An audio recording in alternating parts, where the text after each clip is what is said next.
La mayoría de las personas sigue utilizando la inteligencia artificial como un chatbot tradicional, pero esto ya no es así. Se ha venido desarrollando en este año un nuevo concepto que son los agentes inteligentes autónomos. Y esto es enorme porque va a cambiar la forma en que trabajamos. Por eso, para el final del video vas a aprender qué es un agente de inteligencia artificial, cómo funciona, dónde lo puedes crear, cuáles son las partes fundamentales que componen un agente de inteligencia artificial y cómo puedes crear uno desde cero sin ser un experto en la creación de agentes. ¿Qué es un agente de inteligencia artificial y cómo funciona? Cuando utilizas ChatGPT, Gemini y Cloud Code como chatbot, tú solo le preguntas y él te va a devolver la respuesta. Pero con estos sistemas agénticos, esto ya no te va a devolver solo una respuesta. Estos sistemas trabajan con una tarea en específico hasta completarla. Es decir, que entra en un ciclo llamado Agent Loop, que es el ciclo del agente. Y funciona de esta manera. Primero observa, luego razona y después ejecuta. Cuando observa, el agente se da cuenta de toda la información que tiene en sus manos, es decir, puede tener PDFs, imágenes, videos, documentos, toda la información que tenga en sus manos. Después de esto, razona, es decir, el agente se da cuenta qué paso tiene que seguir para seguir con su ciclo hasta terminar la tarea. Y finalmente ejecuta, es decir, en ese paso lo que hace es realizar la acción que se le pidió al principio o la tarea para finalizarla. Lo importante es que no se detiene en cada paso, él sigue continuamente hasta terminar la tarea en específico que nosotros le demos. Un ejemplo que te puedo dar, un ejemplo simple, es de un agente de calculadora. Todo lo que hace, si le pasamos una expresión muy grande a la gente, lo que él va a decidir primero observa qué es lo que tiene. Esto es lo que lo va a observar, luego lo analiza. Entonces, para analizarlo, él decide cuál es la operación que necesito hacer primero. Entonces, según esto, ya ejecuta. Entonces, si primero tiene que realizar la multiplicación, él realiza la multiplicación y vuelve otra vez a buscar cuál es la siguiente operación que tiene que analizar.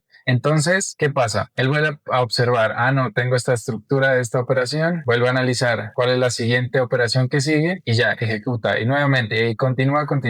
Y finalmente te da el resultado de la operación que tú quieres. ¿Y cuáles son los elementos que componen a un agente para ser un sistema o agente autónomo inteligente? Piensa como un agente como un carro completo. Digamos, si solo tienes el motor, te faltarían las llantas, las sillas, el volante, la carrocería. Entonces, todas estas herramientas son las que el agente necesita para ser un sistema completo. Es decir, sin esto el sistema agéntico no funcionaría, sería como la IA tradicional, como un chatbot tradicional. Entonces, el primero es el loop. Sin el loop, este sistema agéntico sería como una IA tradicional, es decir, tú le preguntas y él te responde. Con el loop, lo que hace la IA es continuar un proceso hasta completarlo. Segundo es el contexto. Es decir, por ejemplo, anteriormente solo le pedíamos a una inteligencia artificial cualquiera, le pedíamos que nos genere un texto para responderle a alguien. Entonces él nos genera un texto genérico y no tenía como la percepción o el contexto, cómo iba a ir el formato, cómo tenía que decirle, cómo tenía que hablarle. Entonces, con el contexto, lo que hace es que nosotros le especificamos, le damos las instrucciones necesarias para que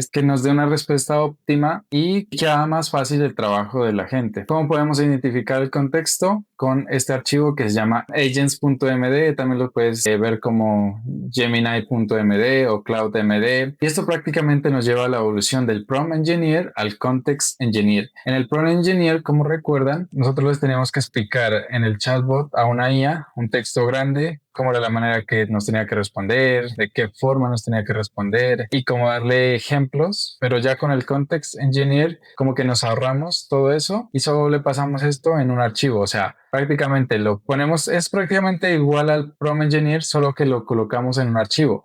Así que la gente puede entrar en cualquier momento a ese archivo y ya no tenemos que escribirle cada vez que tengamos que preguntarle esto a la gente. El tercero es la memoria. La memoria también la podemos identificar de dos maneras, con memory.md o también con una base de datos vectorial. Como saben anteriormente, cada sesión empezaba con una nueva memoria y todo comenzaba de cero. Entonces, con esto solucionamos ese problema y lo que hace es que nos permite ir almacenando información constantemente desde cero, así que un sistema puede ser al principio, digámosle, tonto, pero después se puede ir aprendiendo cosas. Es como un bebé, al principio no sabe nada, pero después ya sigue aprendiendo más cosas, sigue acumulando más información y así se vuelve incluso más inteligente. Y la cuarta son las herramientas. De nada sirve que una gente no pueda interactuar con el mundo exterior, así que Para eso se creó MCP. MCP te permite conectar tu agente, tu sistema agéntico a otras aplicaciones externas como son Gmail, Calendar, Notion, entre otras aplicaciones. Esto te evita de crear APIs personalizadas para cada aplicación y con MCP es más fácil. Y tenemos también las skills. Las skills son prácticamente archivos. Las puedes identificar cuando tú te das cuenta que estás haciendo una tarea repetitiva. Entonces puedes almacenar este proceso en una skills y cada vez que tu agente necesite utilizar esta habilidad, él automáticamente va a ir a revisar su archivo y si tiene esta skill, él la va a utilizar.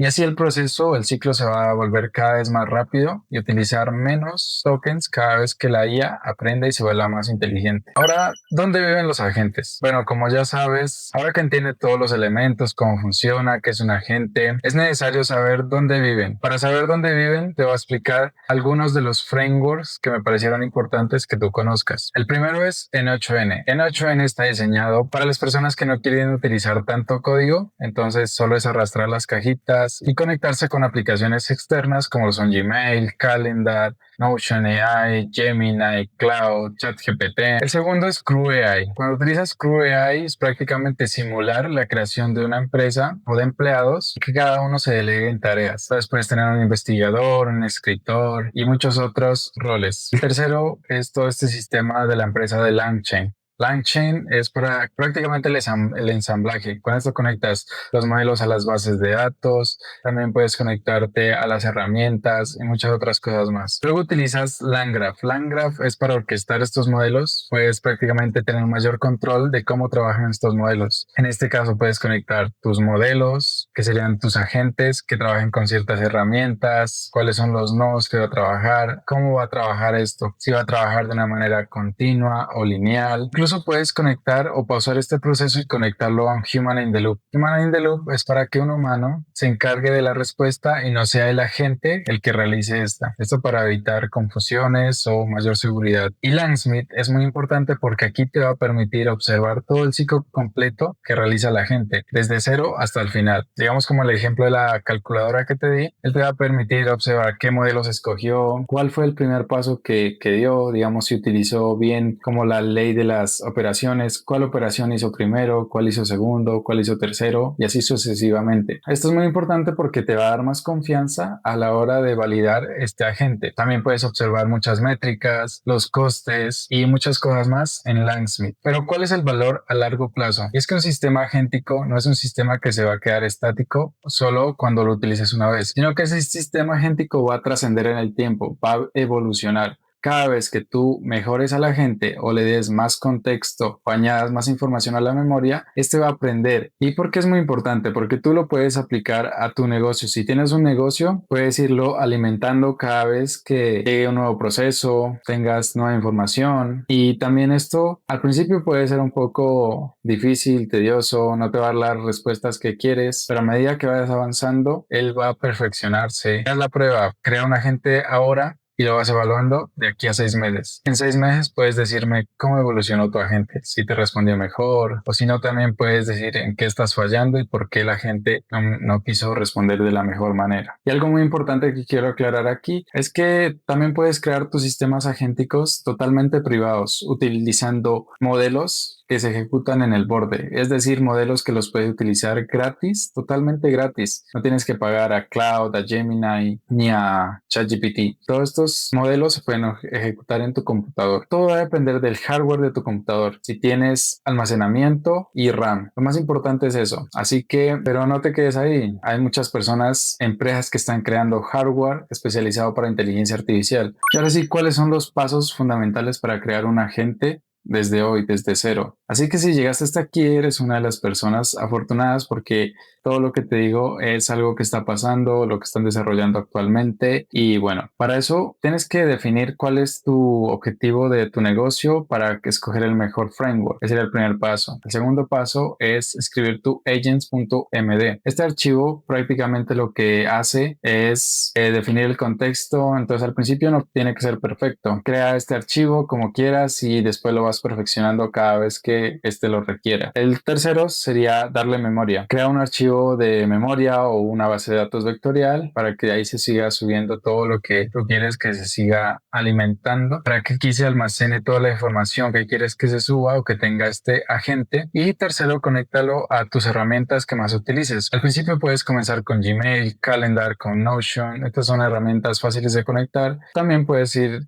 aprendiendo, preguntándole, digamos, resúmeme este correo, cómo responderlo, y él te va a ayudar con esto. Si te gustó este video, dale me gusta y deja un comentario si quieres una explicación más profunda de los temas que tocamos anteriormente, y sígueme para más contenido.